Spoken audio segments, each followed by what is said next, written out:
Podem ficar sentados um minutinho. Queridos irmãos, queridas irmãs, estamos celebrando o primeiro domingo da Santa Quaresma. Quaresma esta que foi aberta na quarta-feira com a celebração das cinzas. E é o pedido que Deus nos faz para aproveitar bem esse tempo santo. Nós não podemos deixar a Quaresma passar despercebida da nossa vida espiritual, porque esse é o tempo do verdadeiro reencontro com Deus, da verdadeira vivência desta aliança que Ele fez conosco desde os primórdios, uma aliança que foi rompida exatamente por causa do pecado, por causa da má escolha da humanidade. Na quarta-feira, a palavra de Deus, ela nos afirmava que Deus havia colocado diante da humanidade o caminho, ou seja, propósito de vida, a escolha livre e conscientemente de cada um, o caminho do amor, o caminho do mal, o caminho da vida, o caminho da morte, o caminho do perdão e o caminho do ódio.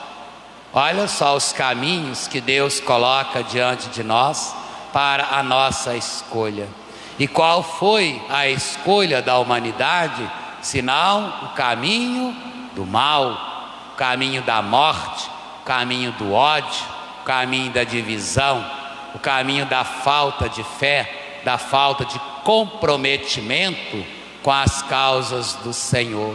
Mas Deus, Ele é misericordioso, Ele é compassivo, Ele é bondoso, Ele é benevolente, Ele não olha as nossas mazelas, mas Ele quer exatamente limpar essas mazelas do nosso coração, para que nós possamos viver bem esta aliança de amor, esta aliança que foi corrompida desde os primórdios.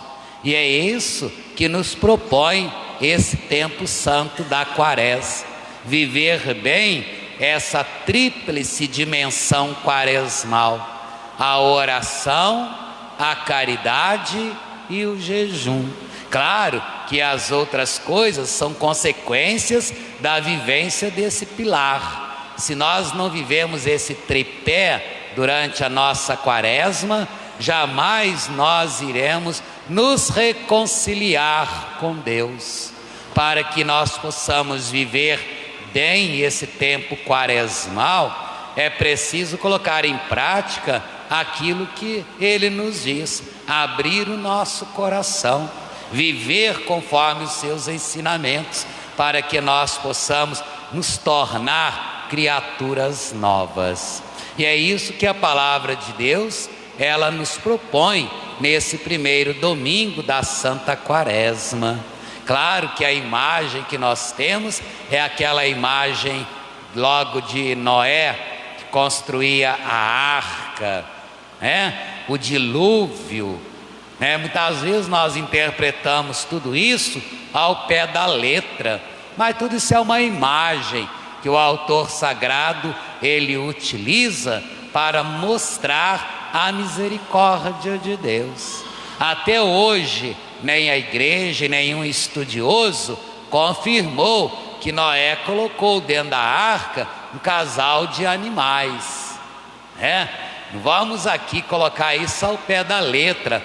Pode ter colocado os animais selvagens, bem como pode não ter. Mas, se você for olhar a dimensão amorosa de Deus, a arca é exatamente o seu coração, a sua presença, E esses animais podem muito bem simbolizar a própria humanidade, que vivia na selvageria, Basta a gente ler o livro do Gênesis, qual era a atitude da humanidade, como viviam aquelas pessoas no tempo de Noé.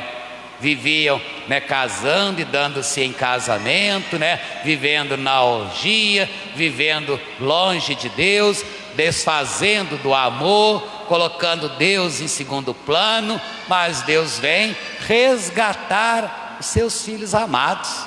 Deus jamais vai ter a intenção de matar, de destruir aquilo que Ele ama. Deus não pensa como nós. Nosso pensamento não é como o de Deus. O próprio salmista nos fala isso. Os meus pensamentos não são os vossos pensamentos. O que acontecia naquele tempo nada mais era do que esse selar, essa quebra da aliança com Deus. Enquanto o povo trilhava a aliança, eles eram felizes, eles eram prósperos. Quando eles quebraram aquela aliança, eles passaram a viver na infelicidade. E nós não podemos continuar assim. E o tempo da quaresma nos chama a essa reconciliação com Deus. Reconciliai-vos com Deus, dizia São Paulo na quarta-feira de cinzas, E hoje vem mostrar para nós esta imagem. O que é a arca? Qual é o símbolo, o verdadeiro sentido da arca? Bem, como nos explica o próprio apóstolo Pedro, a arca, ela simboliza hoje para nós o batismo. Por que o batismo? O batismo é a porta da salvação. É pelo batismo que nós somos salvos.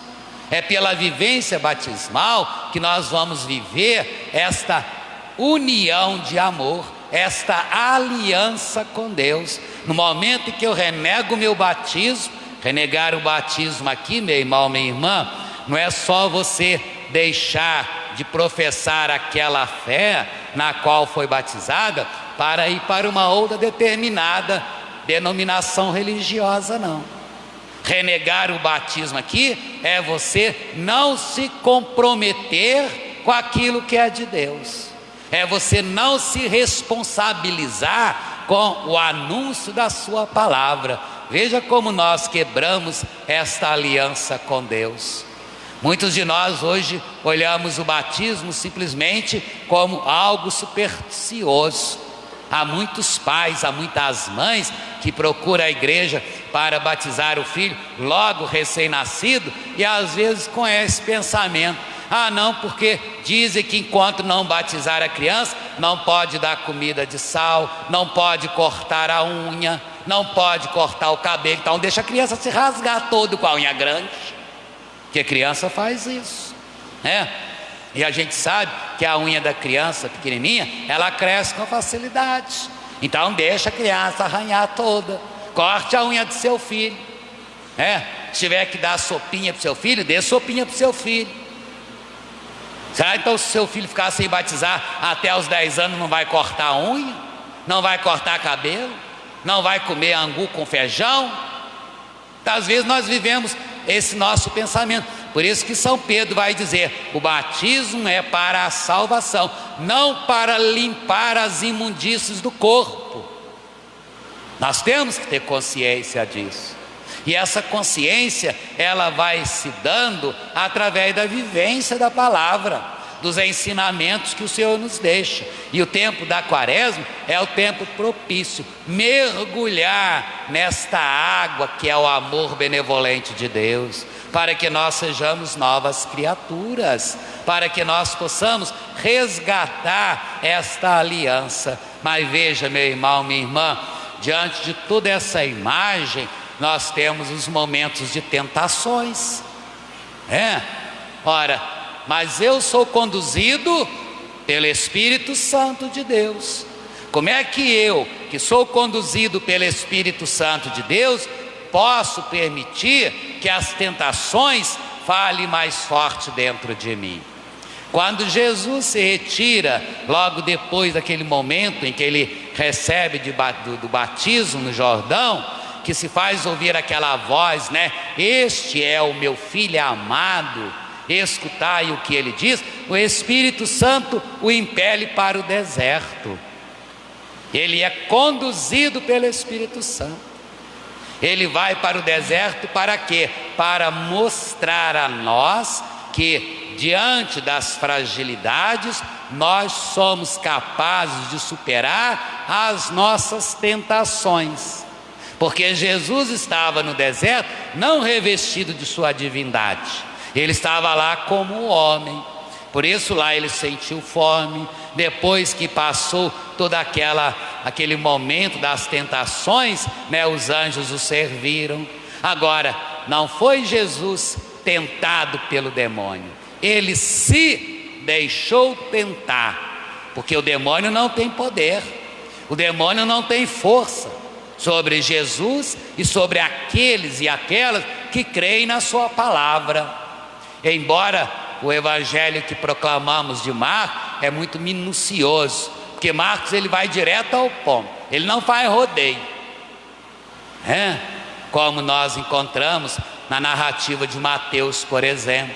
Mateus ali ele traça para nós aquele diálogo, né, entre o diabo e Jesus.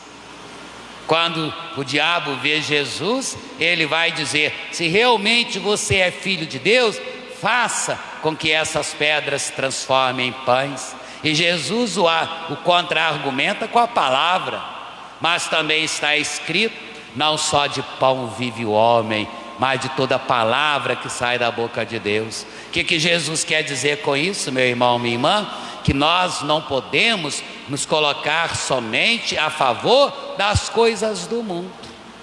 Nós necessitamos do alimento para a sobrevivência, nós necessitamos do trabalho para poder ganhar o nosso sustento, para pagar as nossas contas, mas nós não podemos fazer das coisas do mundo o nosso Deus, a nossa prioridade.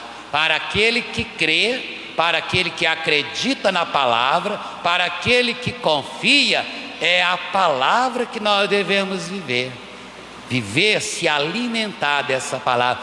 Por isso o tempo da quaresma é propício, né? E veja, o deserto, ele faz menção, nós não podemos desassociar o deserto e os 40 dias. O deserto onde o povo de Deus caminhava durante 40 anos, sofrendo, passando dificuldade, sendo tentado, a ponto de construir um Deus para eles, para poder caminhar à frente deles, para que eles pudessem tocar. Mas quando Jesus vai para o deserto, quando ele retorna novamente, impulsionado pelo Espírito Santo, que ele começa a sua missão, ele transforma essa imagem do deserto. A imagem do deserto passa a ser, a imagem do lugar da paz, da harmonia, do amor. Por quê? Porque ali ele teve esse contato com Deus. Dali saíram os frutos. E é isso que nós devemos também vivenciar na nossa caminhada, Se você está desesperado, se você está afoito, coloque-se na presença do Senhor. Não dê trégua ao inimigo, não dê trégua à maldade.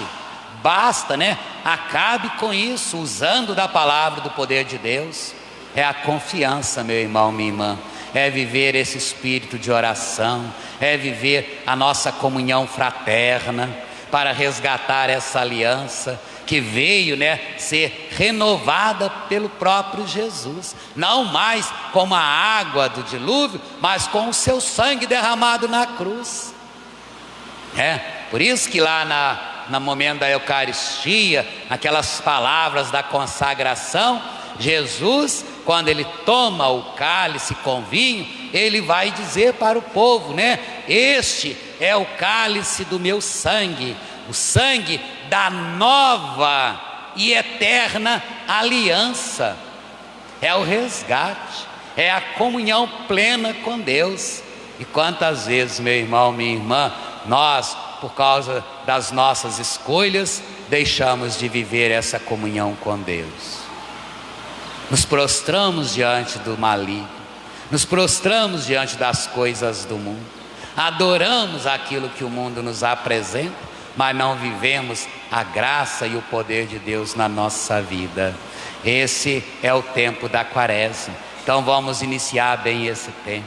Vamos transformar a quaresma nesse deserto de paz, nesse deserto de harmonia, nesse deserto de onde emana a força e o poder de Deus, para que nós possamos sim entrar nessa terra prometida, que é a Páscoa do Senhor, o lugar da felicidade, o lugar do amor, o lugar do perdão, o lugar da convivência fraterna. Então, nesse primeiro domingo da Santa Quaresma, vamos abrir o nosso coração e, como nos pede o Senhor Jesus, que nós possamos, através da nossa força, da nossa escolha, do nosso comprometimento, converter-nos e crermos no Evangelho. Abramos o nosso coração, peçamos a Ele esta graça.